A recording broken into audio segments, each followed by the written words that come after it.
Hi guys, quick video to show you the recipes tab and how you can add recipes to MEALZEE and make money from them. Okay, so if I show you the recipes tab, now this is a dietitian login. If you're a fitness professional, it'll look similar with a few minor changes that I'll discuss. If you're a nutritionist or naturopath, it'll be the exact same, except we'll say nutritionist or naturopath. So firstly, if you want to search for recipes in MEALZEE, you want to see what recipes are available.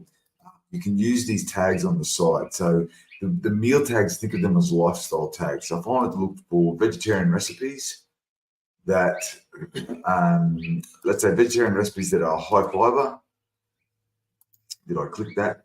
Probably clicked that twice now. Yes, I have. Vegetarian recipes that are high fiber and that are breakfast recipes. And let's see how many we've got. Too many. Okay, let's make it more. Vegetarian recipes that are high fiber for breakfast that don't contain apple. Okay, so that will have narrowed it further. We've got 273 breakfast recipes that are vegetarian, high fiber, and don't contain apple.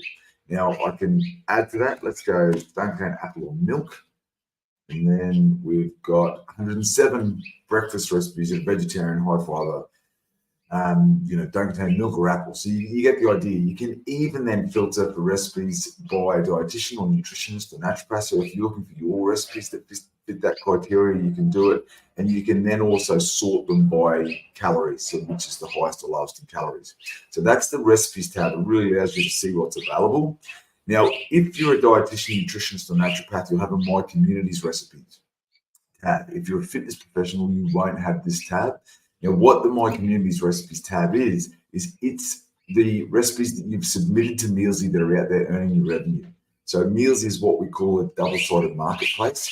So if you've got a nutrition qualification and you're registered with a professional body, you can put recipes into MEALZEE, and each time they're used in a meal plan or in an ebook, that generate or accrue points, if you like, and then those points will then be compared each quarter to the total amount of points accrued. So they'll represent a proportion of the total amount of points accrued for all the recipes that are in MEALZEE.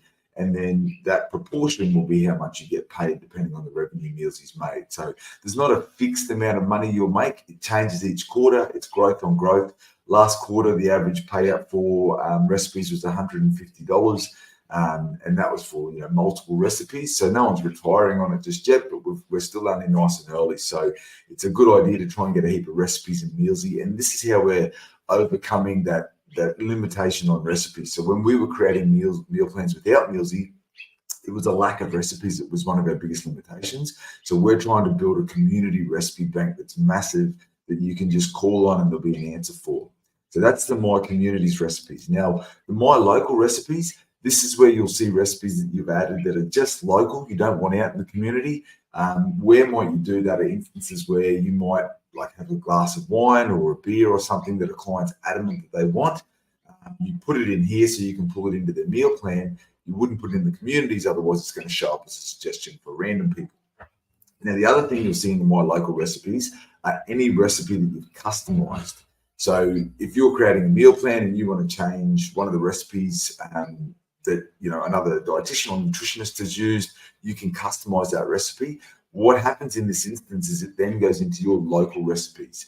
Now, the original recipe creator then gets notified that Chris Hughes has modified your recipe. They have the option to decline or approve that change. Now, if they decline it, it has zero impact on me because it stays in my local recipes. If they approve it, because it's different enough to the original recipe, it then becomes a second recipe for them to earn revenue from. Because they've done all the work with the original recipe, we want them to keep the revenue from that. And so you'll see that in the requested tab. If anyone's requested any changes to your recipes, it will be in your requested tab.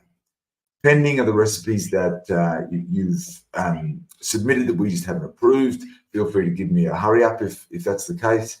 And then you can also save recipes. So there's a little icon there where you can save recipes that you're using regularly. So we've added that feature just so, if there's recipes that you really love and you want to just find them easily, then just click on that little save icon and you'll see them there. Now, lastly, just to add a recipe, it's nice and simple. All you need to do is give it a name, add an image, pick a meal time, then add the ingredients. So I'll type apple and then select the food, select the measurement for that food, and then it adds up all the nutrition information for you down here. So you can see it starts to calculate it. Now, you can pick how many serves this recipe may have. You can add more ingredients, of course, in the description. Now, most of the foods in MEALZEE are non-commercial. We've given it generic names, and we've done that so that the shopping list doesn't become congested with all these different brands. But if you've got a particular brand that you want to add, then what you do is use it in the description. So you just mention that in the description that for the high protein yogurt, I'd recommend Chobani Fit or YoPro, whatever it may be. Then to add the method, what you do is just type the method here, and for each step, hit the plus button again, and that will then add another step. All the tags are automated. Okay, now this is part of our review process. There are only 3 that are not, which is low GI, low lactose, low FODMAP. Everything else is automated. So if you're happy to tag them, I check them anyway as part of the review process. And then you can either add to the community recipes or add to your local recipes. And that's it, guys. That's the recipes tab. So if you're a nutrition professional and you want to add recipes to MEALZEE to start earning revenue, now's a good idea. We're going to have a busy month in January, more than likely. And so getting them in there now will be a good start. Any questions as always?